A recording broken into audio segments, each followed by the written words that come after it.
Tatapos ko lang dito sa neighborhood. Bago ko umalis, para ipagpatuloy yung pagpapala sa kabilang ibayo naman.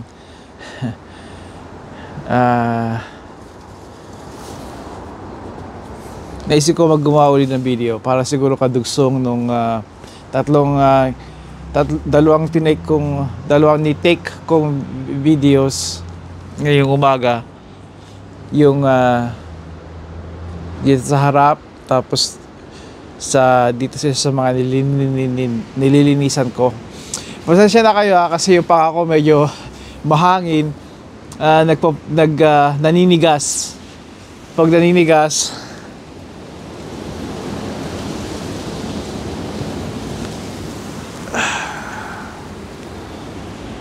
alam nyo kung ano yan dumating? So mga bubong dito, even yung bubong ng kotse nyo, kadalasan yung bubong ng aseteya, may snow yon, di ba?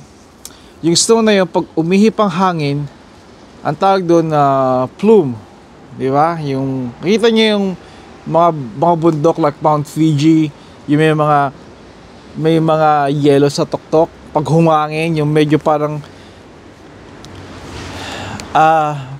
ulap, yung tuktok niya nahihipan. So may magandang parang mga alikabok na lumilipad sa tuktok. Ganito rin yon. Ngayon, pag yun ay bumagsak at patuloy ang hangin, nag-snow, patuloy ang hangin, yun ay bumabagsak sa isang partikular na lugar. Maaaring sa tagiliran ng driveway ninyo, maaring kung saan man siya pumatak sa parte ng bahay nyo or apartment o kung saang lugar.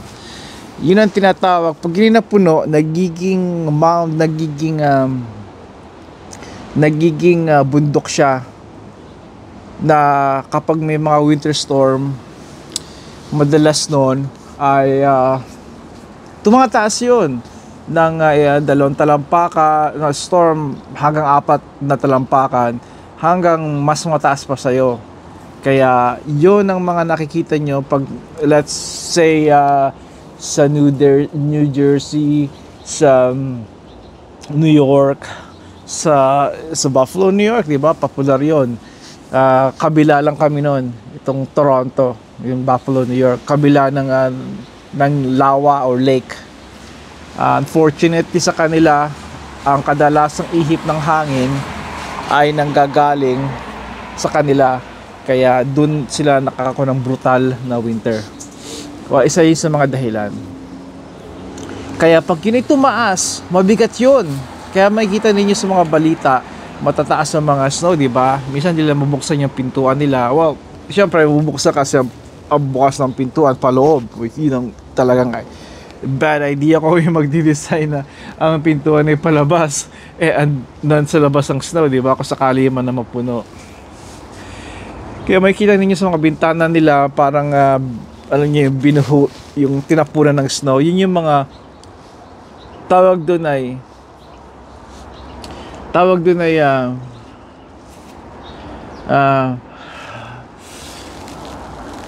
I need coffee. Ang tawag doon ay my goodness, bakit ko nakakalimot na ako? Hindi ba sinabi ko kanina lang?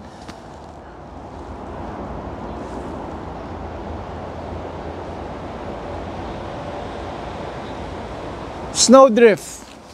I don't think sinabi ko sa inyo. So yung mga plume na nililipad nga ng hangin, okay, ang tawag din sa mga parang alikabok, yung plume. P-L-U-M-E, I think. Kung mali ako, take it easy, ha. At yung pag bumagsak naman yon at naiipon, tumataas nga, snowdrift ang tawag doon. Snowdrift ay hindi gusto ng mga tao. Yun ay puro na mabigat na snow yun. Kaya may mga nakita na ako mga snowblower na natanggal ng pin o nasira ang gearbox dahil doon.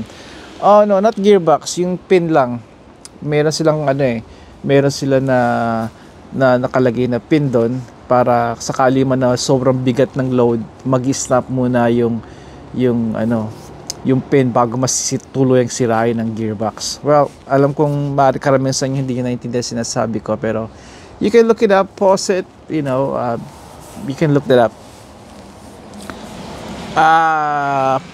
Even plow, naghihirap ang plow din doon. May mga plow na nasisira din yung nila, yung kanilang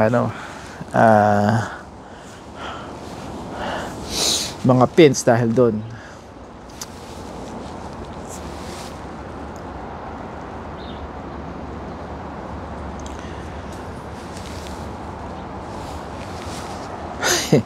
Well, ilang taon na akong walang Facebook. Tinanggal ko na yon. Nung umpisang release nila ng New Market ba yon? Marketplace. Nung umpisang inilabas ng Facebook yung Marketplace, nandun pa ako, online pa ako sa Facebook. Pero after a year, I think a year then, dini-activate ko na yung account ko sa Facebook. Meron akong Messenger, gamit ko yun para kausapin ko yung mga mahal ko sa buhay, pamilya sa Pilipinas. Pero hindi talaga ako nagfe-Facebook. Nung una, pag nag-send ng link sa text yung mga pamilya, kaibigan, medyo naiirita pa ako kasi yung iba naman hindi nila alam o iba nalilimutan nila. Pag kinlik ko yung link kasi, hindi ako kasi yung kinukuha nilang link galing sa Facebook, hindi ko ma-view yung link kasi wala nga akong account. Pero hindi ako nagsisisi sa ginawa ko umalis sa Facebook. Sabi nga nila na kung gusto mong lumaki yung page mo dito, yung mga viewers mo sa YouTube, mag-online din ako sa Facebook. I'm not gonna go back there. Isa pa, I'm very happy kung anong ginagawa ko dito sa YouTube. Anything na gumawa ko ng really wag naman sa mga nanonood, doon naman sa sumusubaybay sa akin, maraming salamat sa inyong pagsubaybay. Kahit hindi ako nag-iimbita, siguro may nakikita kayo na interesado sa mga ginagawa ko, or simply just accident nyo na-click yung butones. Pero hindi talaga ako naghahanap ng mga magsubaybay sa aking channel, kasi para sa akin kung gagawin ko yon, then parang ngayon na nag-ask ako, may obligado ako na ipakita sa inyo na mga videos, hindi ko nakikita yung sarili ko na gagawin yun. Ginagawa ko lang talaga ito para sa aking kaligayahan, kaaliwan. Kaya yun.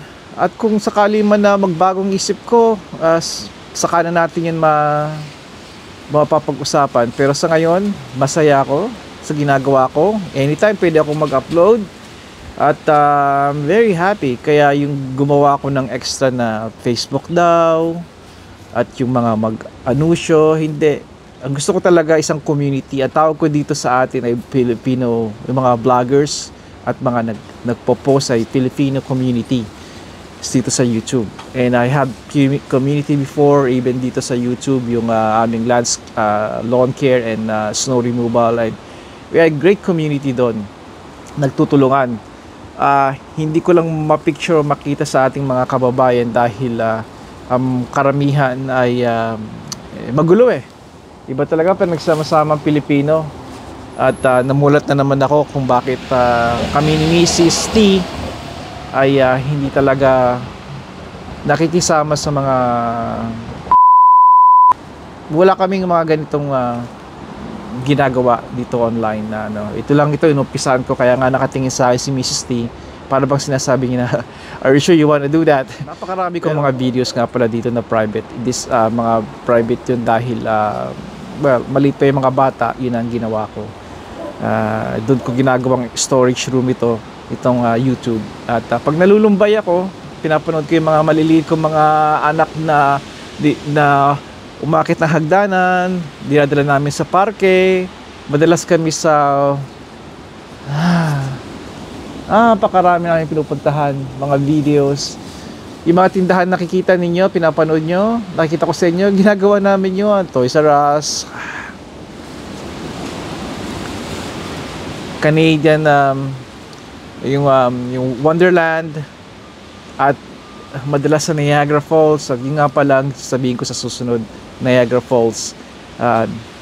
So, I'm all over the place na, no? Parang itong ihip ng hangin at itong snow. Alright, hanggang dito na lamang at I really don't wanna edit this, kaya we'll see. Padayon kaibigan, padayon. Kamusta? Tapos na yung ano nyo? Tapos na yung bisita nyo? Kay Dr. Yo, inalitan niya yung mga gamot ko. Ang tagal nyo Oo, matagal. Isang oras pa ito. Buti hindi ako sumama sa inyo. Oo. Bala ko magkape sa Tim Hortons eh.